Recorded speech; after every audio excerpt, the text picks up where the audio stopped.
किसी भी स्कॉलरशिप को हासिल करने में? जी सोफिया।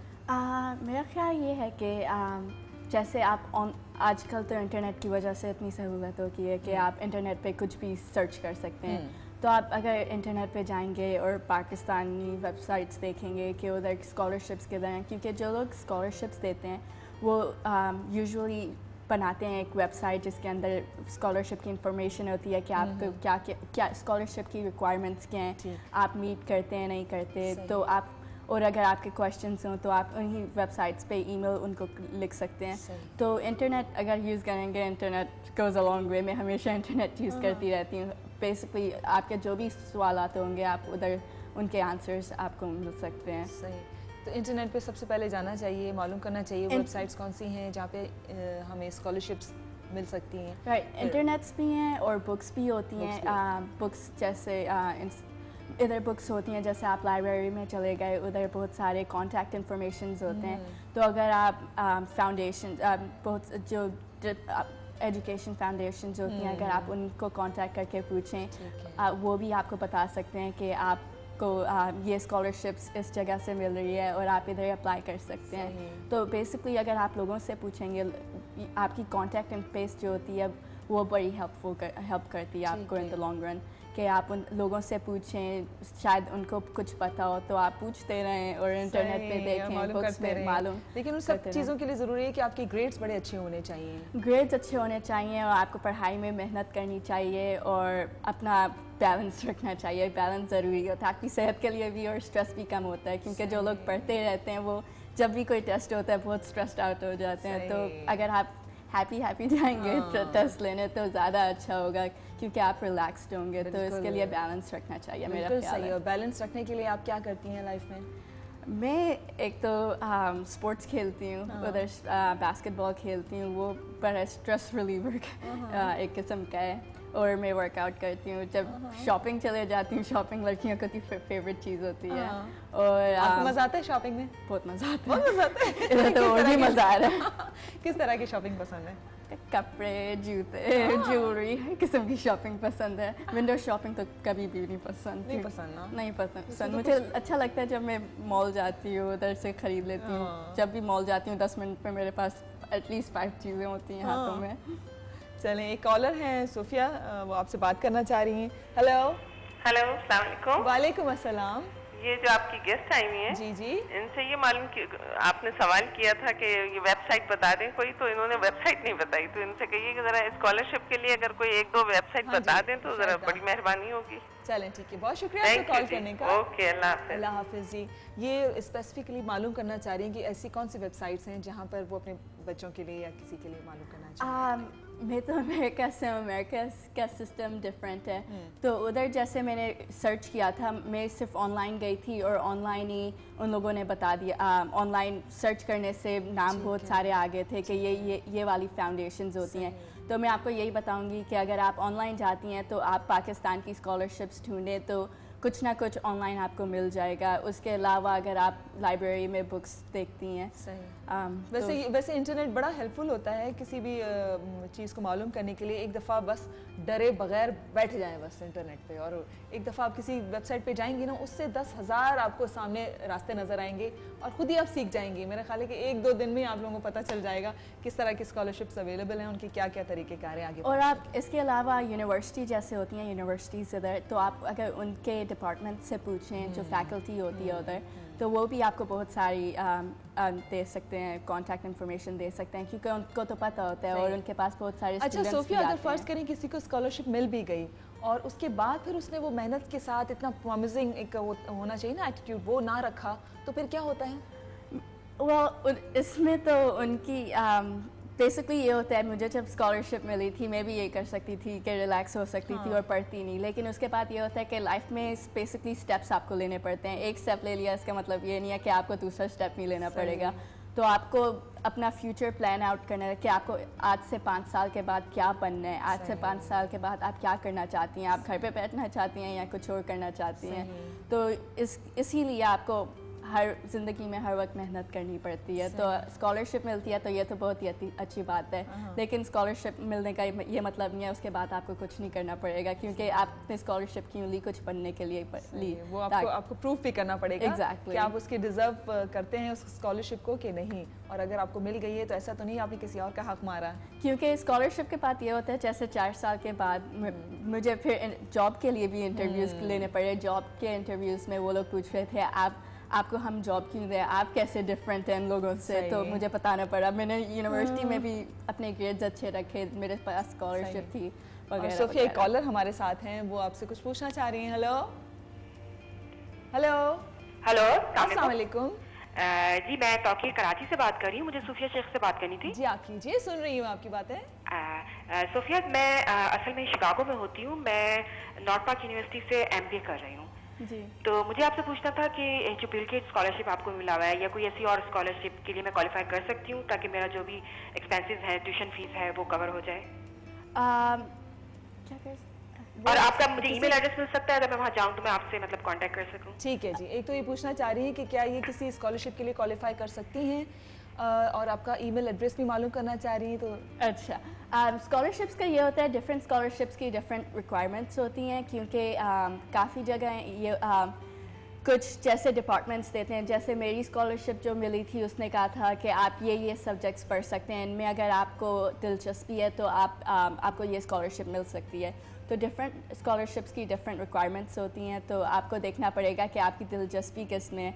तो ऐसे ही आप नैरो डाउन अपनी सर्च कर सकती हैं। जैसे अगर आप साइंसेस पढ़ना चाहती हैं तो आप लिखते हैं साइंस की स्कॉलरशिप, तो आपको ये देखना पड़ेगा कि आपकी अपनी दिलचस्पी किस चीज़ में है। और मेरा ईमेल एड्रेस जो है वो है sophie SOPHIE.shaikh@gmail.com।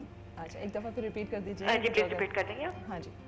SOPHIE.gmail.com।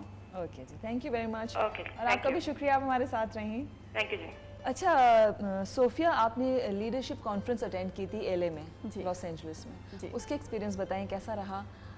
एक तो बड़ा मज़ा आया क्योंकि मैं ऑस्टिन में रहती हूँ, तो उन लोगों ने हमें खुद ही फ्लाई किया और हम लोगों को मैरियट में ठहराया। उधर बहुत ही अच्छा डाउनटाउन में होटल था। तो पहली बार मैं अपने पेरेंट्स से दूर गई थी 3 दिनों के लिए, और आसानी से इजाज़त भी मिल गई थी क्योंकि ये तो स्कॉलरशिप के लिए, वरना स्कॉलरशिप नहीं मिलती। तो हमारे हम उम्र के सारे लोग थे।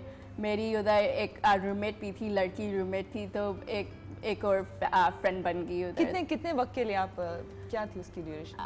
हम लोग 3 दिन के लिए गए थे। तो सुबह हम लोग 8 बजे उठ जाते थे ब्रेकफास्ट के साथ, और फिर हम लोग पूरी एक्टिविटीज़ प्लान डाउन थी। बेसिकली हम जब उधर गए थे तो उन्होंने हमें एक फोल्डर पकड़ा दिया था और उसमें कहा था ये आपकी एक्टिविटीज़ होंगी, ये स्केड्यूल है, आपको इतना फ्री टाइम मिलेगा और रात को आप ये कर सकते हैं। तो बहुत मज़ा आया था।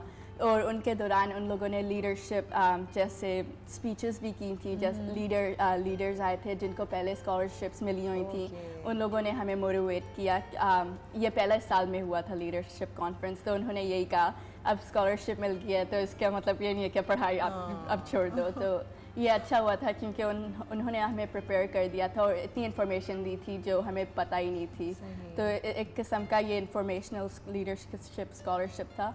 और फिर सारे जिन सब लोगों को मिली हुई थी scholarship all over the US, वो उधर आ गए थे।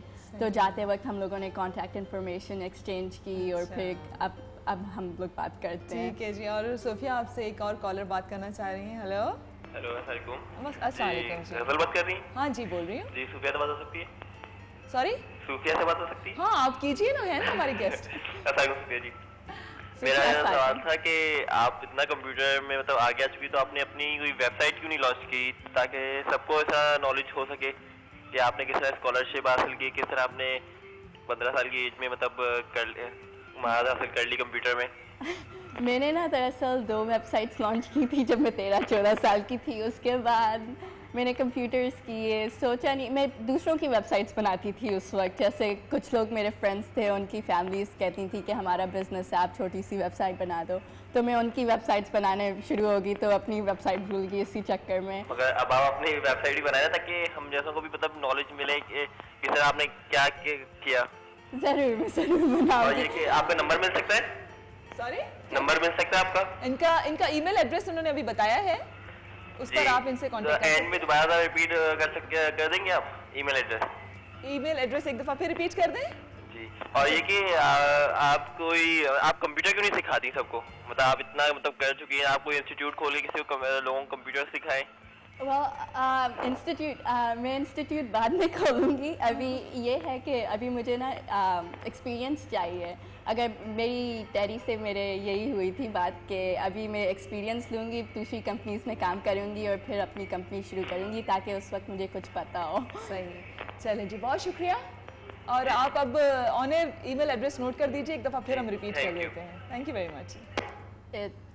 पता? हाँ जी, मेरा ख्याल है कि अब उन्होंने पेन वेन ले ली होगी। अच्छा, it's SOPHIE sophie.shaikh@gmail.com। और व्यूअर्स, एक बहुत अहम बात होती है सोफिया के लिए, ये मैं कहूँगी कि उन्होंने पढ़ाई के दौरान जॉब भी की ताकि मज़ीद और बर्डन किसी पर, जैसे इन्होंने कहा कि शुरू से इंडिपेंडेंट रहना चाहती थी, किसी पर बर्डन नहीं डालना चाहती थी। कितनी अच्छी बात है कि जब हम पढ़ें तो हम अपने बलबूते पर पढ़ें, ये एक खुशी एक अलग होती है। इस पर मालूम करेंगे, सोफिया से पूछेंगे कि किस तरह से उन्होंने मैनेज किया कि वो पढ़ती भी रहीं, वो जॉब भी करती रहीं साथ साथ, जबकि हमारे यहाँ ऐसे बहुत सारे स्टूडेंट्स हैं जिनको जॉब नहीं भी करनी पड़ती है, सिर्फ पढ़ना भी पड़ता है तो भी वो नहीं पढ़ पाते। तो क्या ऐसी खूबी थी जो सोफिया में है जो हम जिसे अडॉप्ट कर सकें? ये हम इसका जवाब लेते हैं इस ब्रेक के बाद।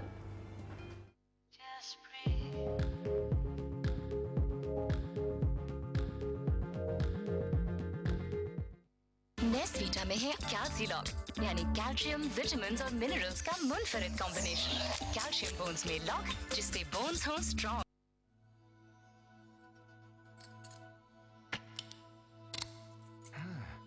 अब चलें, सब लॉक हो गया। कैल्सीलॉक लगा लो। नेस्वीटा में है आम दूध से 50% ज्यादा कैल्शियम, क्योंकि इसमें है कैल्सीलॉक, यानी कैल्शियम, विटामिन और मिनरल्स का मुनफरिद कॉम्बिनेशन। कैल्शियम बोन्स में लॉक, जिससे बोन्स हो स्ट्रॉन्ग, और फैट 1% से कम, जो रखे आपको स्मार्ट। अब सब लॉक है। नेस्वीटा कैल्सीलॉक, बोन्स स्ट्रॉन्ग। सर्फ एक्सेल के ताकतवर लाल ज़र्रात इन दागों को आसानी से निकालें। गर्मियों के मजे उड़ाएं, दाग को भूल जाएं। आप भी कहें, दाग तो अच्छे होते हैं, अरे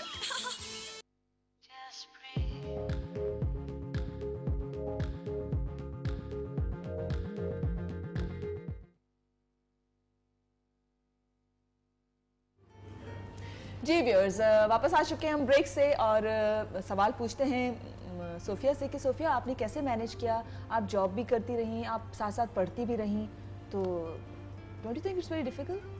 था तो डिफ़िकल्ट, लेकिन मैंने जॉब करनी शुरू की 15 साल में, और वो भी इसलिए क्योंकि उस वक्त मेरे पास गाड़ी नहीं थी और मैं चाहती थी कि गाड़ी मैं अपनी खुद लूँ अपने पैसों से। अच्छा, वहाँ इस एज में जॉब करने देते हैं? परमिशन होती है? 15 साल की उम्र में ही आप शुरू कर सकते हैं। और उसी उम्र में जब मैं परमिशन मिल गई तो फिर मैंने शुरू कर दी। तो उस वक्त फिर मैंने जॉब शुरू की, जॉब के पैसे इकट्ठे किए, फिर गाड़ी ली। तो यही था कि जब मैं जॉब अपनी स्टडीज़ के दौरान कर रही थी, ये नहीं हुआ कि मैं अपने पेरेंट्स के पास जाऊँ कि मुझे ये चाहिए। वो फीलिंग अच्छी नहीं होती कि मैं किसी पे बर्डन, वो तो देते रहते थे खुद भी, लेकिन ये इंडिपेंडेंट फीलिंग, वो मैं हमेशा छोटी सी थी तब से मैं इंडिपेंडेंट होत रही हूँ। तो मैं इसलिए लड़कों की तरह, जैसे लड़के होते हैं ना, मैं पेरेंट्स के पास नहीं जाना, मैं भी उसी किस्म की हूँ कि खुद ही हर काम खुद ही करना है। अब आप बिजनेस एनालिस्ट हैं, तो क्या बेसिकली आपका काम क्या होता है? बेसिकली योगा में एक कंसल्टिंग फर्म में काम कर रही हूँ, और वो ये करते हैं कि वो दूसरी फाइनेंशियल कंपनीज में जाते हैं और उनको बताते हैं कि आप अपना प्रोसेस कैसे इम्प्रूव करते हैं, क्योंकि आजकल की दुनिया में तो टेक्नोलॉजी आपके पास बहुत ज़रूरी होनी चाहिए और आपके सिस्टम्स हमेशा अपडेट होते रहते हैं। तो इसलिए कंपनीज मशवरे देती है कि आप अगर ये सिस्टम या ये सॉफ्टवेयर इंस्टॉल कर लेंगे अपने कंपनी में, स्ट्रैटेजीज बताते हैं एग्जैक्टली। लेकिन उसके लिए तीन किस्म के बंदे होते हैं, 2 किस्म के बंदे होते हैं। एक तो होता है जो प्रोग्राम्स लिखते हैं, जैसे सॉफ्टवेयर इंजीनियर होते हैं, वो कंप्यूटर के ऊपर उनकी ज़्यादा कम्युनिकेशन नहीं होती दूसरी कंपनीज के साथ, लेकिन जो लोग मिडल में होते हैं वो कांटेक्ट करते हैं दूसरे लोग, दूसरी कंपनीज को पूछते हैं कि आपको चाहिए क्या, और वही इंफॉर्मेशन आप सॉफ्टवेयर इंजीनियर्स को बताते हो। तो इस किस्म से मेरा रोल ये होगा कि मैं बीच की वो हेल्प करती हूँ कि मैं सबसे बात करूँगी। मुझे सिंस मुझे पता है एग्जैक्टली टेक्नोलॉजी का पता है, तो मैं टेक्नोलॉजी के लोगों के साथ भी काम कर सकती हूँ, और जो बिजनेस पीपल हैं जिनको टेक्नोलॉजी के बारे में कुछ पता ही नहीं है उनको भी एक्सप्लेन कर सकती हूँ उनकी टर्म्स में, तो मैं ये करूँगी। अच्छा, अब आपके टाइम हमारे पास इतना थोड़ा होता है, बहुत सारे सवालात रह जाते हैं, लेकिन कुछ कोशिश करती हूँ। सोफिया, आपके फ्यूचर प्लान्स क्या हैं? मेरे फ्यूचर प्लान्स अब मज़ीद अब से 5 साल या 10 साल के बाद अपने आप को कहाँ देखती हैं? मैं तो अगले 2-3 साल के लिए तो काम करना चाहती हूँ कि काम करूँगी तो एक्सपीरियंस आएगा, और इसके बाद अपना MBA करना चाहती हूँ, और MBA के लिए आपको एक्सपीरियंस ज़रूरी होता है। आजकल अमेरिका में जो यूनिवर्सिटीज़ हैं वो ज़्यादातर चाहती हैं कि आपका एक्सपीरियंस हो, ताकि आप जब क्लासरूम्स में रिटर्न करो आप कुछ कंट्रीब्यूट कर सकते हो, आप कुछ ऐसा अपने पीयर्स को आप पढ़ा सकते हो जो उनको भी नहीं पता, जो ज़्यादा जब इल्म का इजाफा हो। तो 3 साल के बाद मैं MBA करूँगी जो मज़ीद 2 साल होंगे, और उसके बाद मैं अपना अपनी बिज़नेस खोलने का सोचूंगी फिर। ओके, चलें, wish you best of luck. और अब एक और सवाल बड़ा इम्पोर्टेंट है कि हमारे जो स्टूडेंट्स आपको देख रहे हैं, जो हमारे वो बच्चे जो आपसे चाह रहे हैं कि सीखें कि अपनी लाइफ को किस तरह से वो प्लान करें, उनके लिए क्या आप एडवाइस करेंगे? मैं ये कहूँगी, जब भी आप कोई काम करते हो आप सोचो, अब जस्ट अपना प्रेजेंट करना सोचिए, आप सोचिए आज से कल आपको क्या चाहिए और फ्यूचर में क्या चाहिए, क्योंकि अगर आपको पता होगा फ्यूचर में आपको क्या चाहिए तो आप अभी का प्लान कर सकते हो कि अभी आपको क्या करना पड़ेगा ताकि आप उस मंजिल पे पहुंच सकें। और जब आप कुछ भी कर रहे होते हो आपको चैलेंजेस बहुत होते हैं, हमेशा आपको कोई ना कोई रुकावट आएगी, लेकिन इसका मतलब ये नहीं है कि आप गिव अप कर दो, क्योंकि बहुत ज़्यादा लोग गिव अप कर देते हैं क्योंकि उनका फिर दिल उठ जाता है कि ये कभी होगा नहीं। लेकिन आपकी फैमिली आपके साथ है, आपको इनकरेज करेगी, तो आप कभी गिव अप ना करें। जो भी हार्डशिप्स आती हैं, अगर आप मेहनत करेंगे तो आप कहीं भी जा सकते हैं, नथिंग इज़ इम्पॉसिबल। तो आप अपनी एजुकेशन बहुत अच्छी रखें, क्योंकि एजुकेशन सिर्फ आपके फ्यूचर के लिए नहीं है, आपको पता होगा तो आप अपने बच्चों को पढ़ा सकते हैं, और ये आपको अपनी खुद अच्छी फीलिंग होगी, स्ट्रेस भी ख़त्म होती है पढ़ाई से, आपका जितनी नॉलेज आपको बढ़ती है ना उससे स्ट्रेस लेवल कम होता है आपका, आप हर फील्ड में आगे बढ़ सकते हैं। और सिर्फ स्टूडेंट को ही नहीं, लेकिन उनके जो पेरेंट्स हैं उनको भी मैं ये बोलना चाहूँगी कि शुरू ही से अपने बच्चों को इनकरेज करें, उनको गाइड करें, उनका एप्टीट्यूड देखें किस तरफ वो जाना चाहते हैं ना। अपने जो है ना वो इन्फ्लुएंसेस होते हैं जो थोप दिया जाता है बच्चे को, शौक एक चीज़ का है, हम कहते हैं नहीं तुम्हें तो डॉक्टर बनना है, तुम्हें तो ये करना है। मेरा नहीं ख्याल ये करना चाहिए, क्योंकि अगर आपकी दिलचस्पी नहीं होगी एक सब्जेक्ट में और आपको फोर्स किया जा रहा है तो आप इतना उस फील्ड में इतना अच्छा नहीं करेंगे। जिस फील्ड में आपकी दिलचस्पी है उसी फील्ड में आप आगे ज़्यादा पढ़ सकते हैं। और शुरू से ही ना सोफिया, शुरू से ही अपना एक ट्रैक रखना चाहिए, exactly. उस पर चेक रखना चाहिए कि बच्चे किस तरह से आगे बढ़ रहे हैं, उनको और मज़ीद